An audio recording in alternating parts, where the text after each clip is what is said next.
माघ मास महात्म्य 21वां अध्याय। लोमस जी कहने लगे कि पूर्व काल में अवंती देश में वीरसेन नाम का राजा था। उसने नर्मदा के किनारे राजसूय यज्ञ किया और अश्वमेध यज्ञ भी किए, जिनके खंभे सोने के बनाए गए। ब्राह्मणों को अन्न का बहुत सा दान किया और बहुत सी गौवें, सुंदर वस्त्र और सोने के आभूषणों से युक्त दान दी। वह देवताओं का भक्त और दान देने वाला था। भद्रक नाम का एक ब्राह्मण, जो अत्यंत मूर्ख, कुलहीन, कृषि कार्य करने वाला, दुराचारी तथा अधर्मी था, वह भाई बंधुओं से त्यागा हुआ इधर उधर घूमता हुआ देव यात्रियों के साथ प्रयाग में आया और माघ में उनके साथ 3 दिन तक स्नान किया। वह 3 दिन में ही निष्पाप हो गया।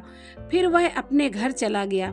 वह ब्राह्मण और राजा दोनों एक ही मृत्यु को प्राप्त हुए। मैंने इन दोनों को बराबर इंद्रलोक में रखा।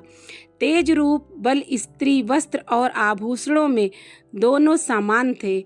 ऐसा देखकर उसके महात्म्य को क्या कहा जाए।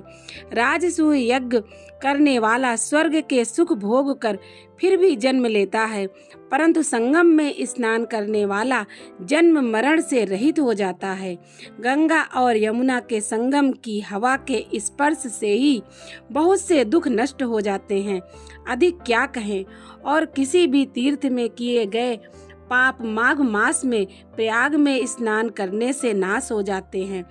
मैं पिशाच मोचन नाम का एक पुराना इतिहास सुनाता हूँ।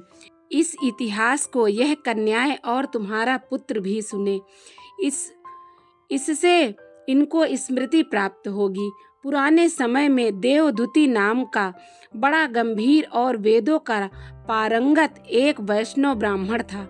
उसने पिशाच को निर्मुक्त किया था।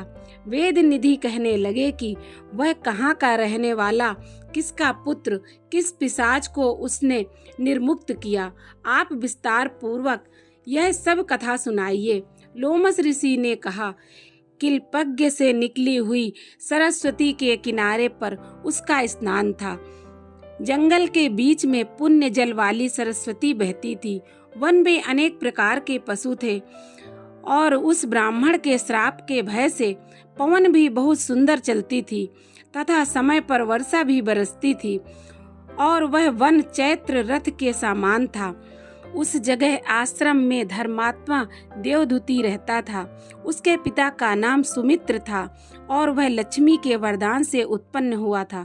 वह सदैव आत्मा को स्थिर रखता, गर्मी में अपने नेत्र सूर्य की तरफ रखता, वर्षा में खुली जगह पर तपस्या करता, हेमंत ऋतु में सरस्वत सरोवर में बैठता और त्रिकाल संध्या करता। जितेंद्रिय और सत्यवादी भी था।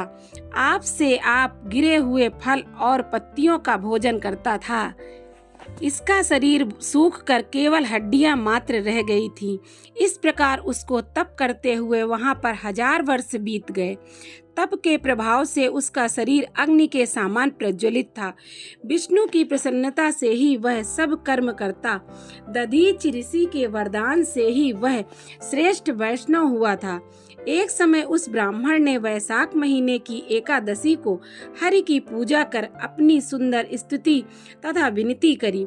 उसकी विनती सुनकर भगवान उसी समय गरुड़ पर चढ़कर उसके पास आए। चतुर्भुज विशाल नेत्र, मेघ जैसा स्वरूप भगवान को स्पष्ट देखकर प्रसन्नता के मारे उसकी आंखों में आंसू भर आए और कृतकृत्य होकर भगवान को प्रणाम किया। उसने अपने शरीर को भी याद न रखा और भगवान के ध्यान में लीन हो गया। तब भगवान ने कहा कि हे देवदूति, मैं जानता हूँ कि तुम मेरे परम भक्त हो। मैं तुमसे अति प्रसन्न हूँ। तुम वर मांगो। इस प्रकार भगवान के वचन सुनकर प्रेम के मारे लड़खड़ाती हुई वाणी में कहने लगा कि हे देवाधिदेव, अपनी माया से शरीर धारण करने वाले आपका दर्शन देवताओं को भी दुर्लभ है। अब आपका दुर्लभ दर्शन भी हो गया। मुझको और क्या चाहिए। मैं सदैव आपकी भक्ति में लगा रहूं। भगवान उसके ऐसे वचन सुनकर कहने लगे कि ऐसा ही होगा। तुम्हारे तप में कोई बाधा नहीं पड़ेगी। जो मनुष्य तुम्हारे कहे गए स्रोतों को पढ़ेगा, उसकी मुझ में अचल भक्ति होगी। उसके धर्म कार्य सांगोपांग होंगे और उसकी ज्ञान में परम निष्ठा होगी। इस प्रकार माघ मास महात्म्य में 21वां अध्याय समाप्त हुआ।